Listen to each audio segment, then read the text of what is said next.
ಈಗ ಒಂದು breaking news ಬರ್ತಾ ಇದೆ. ಕಾಂಗ್ರೆಸ್ ಅಧ್ಯಕ್ಷ ರಾಹುಲ್ ಗಾಂಧಿ ಒಬ್ಬ ಬಚ್ಚ. ಅವರ ಮಾತಿಗೆ ಕವಡೆ ಕಾಸಿನ ಕಿಮ್ಮತ್ತಿಲ್ಲ. ಎಲ್ಕೆ ಅಡ್ವಾಣಿ ಹಣ ಕೊಟ್ಟಿರುವ ಬಗ್ಗೆ ಸಾಬೀತುಪಡಿಸಬೇಕು. ಆರೋಪ ಸಾಬೀತಾದ್ರೆ ರಾಜಕೀಯ ನಿವೃತ್ತಿ ಪಡೆಯುತ್ತೇನೆ ಅಂತ ಬೆಳಗಾವಿಯಲ್ಲಿ ಬಿಜೆಪಿ ರಾಜ್ಯಾಧ್ಯಕ್ಷ ಬಿಎಸ್ವೈ ಸವಾಲು ಹಾಕಿದ್ದಾರೆ. ರಾಹುಲ್ ಗಾಂಧಿಗೆ ಅಪಪ್ರಚಾರ ಶೋಭೆ ತರಲ್ಲ.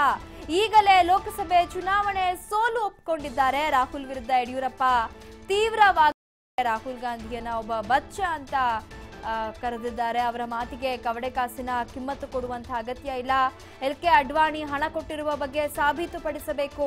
ಆರೋಪ ಸಾಬೀತಾದ್ರೆ ರಾಜಕೀಯ ನಿವೃತ್ತಿ ಪಡೆಯುತ್ತೇನೆ ಅಂತ ಬೆಳಗಾವಿಯಲ್ಲಿ ಬಿಜೆಪಿ ರಾಜ್ಯಾಧ್ಯಕ್ಷ ಬಿಎಸ್ವೈ ಸವಾಲ್ ಹಾಕಿದ್ದಾರೆ.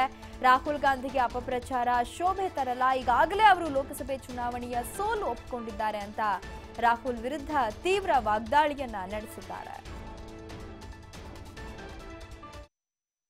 ರಾಹುಲ್ ಗಾಂಧಿಯನ್ನ ಜೆಂಟಲ್ಮನ್ ಅಂತ ತಿಳ್ಕೊಂಡಿದ್ದೆ. ಒಬ್ಬ ಬೇಜವಾಬ್ದಾರಿ ಮನುಷ್ಯ ಅನ್ನೋದನ್ನ ಸಾಬೀತು ಮಾಡಿದ್ದಾರೆ. 1800 ಕೋಟಿ ಡೈರಿನಲ್ಲಿ ಬರೆದಿದ್ದಂತೆ ಆದ್ವಾನಿಯವರಿಗೆ ಉಳಿದೆಲ್ಲ ಅರುಣ್ ಜೇಟ್ಲಿ ಇಂಥವ್ರಿಗೆಲ್ಲ ದುಡ್ಡು ಕೊಟ್ಟಿದ್ದಾರೆ. ಅವ್ರಿಗೆ ಎಲ್ಲಿಂದ ಬಂದು ಅಂತ ಕೇಳಿದ್ದಾರೆ. ನಿಜಕ್ಕೂ ನೀನು ಪ್ರಾಮಾಣಿಕನಿದ್ರೆ, ಗೌರವ ಕಿಂಚಿತ್ತಿದ್ರೆ ಅದನ್ನ ಪ್ರೂವ್ ಮಾಡಬೇಕು. ನೀ ಪ್ರೂವ್ ಮಾಡಿದ್ರೆ ನಾನು ರಾಜಕೀಯದಿಂದ ನಿವೃತ್ತಿ ಆಗ್ತೇನೆ. ಇಲ್ಲ ಅಂದ್ರೆ ನೀ ರಾಜೀನಾಮೆ ಕೊಡಬೇಕಡ, ದೇಶದ ಜನರ ಕ್ಷಮೆಯನ್ನ ಕೇಳಬೇಕು. ಈ ರೀತಿ ಬೇಜವಾಬ್ದಾರಿ ತರದ ಹೇಳಿಕೆಗಳನ್ನು ಈಗಾಗಲೇ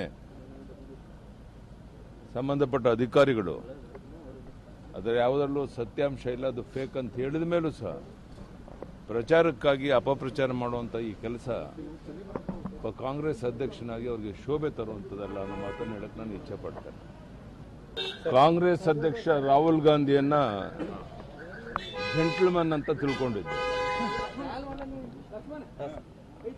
ಒಬ್ಬ ಬೇಜವಾಬ್ದಾರಿ ಮನುಷ್ಯ ಅನ್ನೋದನ್ನ ಸಾಬೀತು ಮಾಡಿದ್ದಾರೆ. 1800 ಕೋಟಿ ಡೈರಿನಲ್ಲಿ ಬರೆದಿದ್ದಂತೆ ಆದ್ವಾನಿಯವರಿಗೆ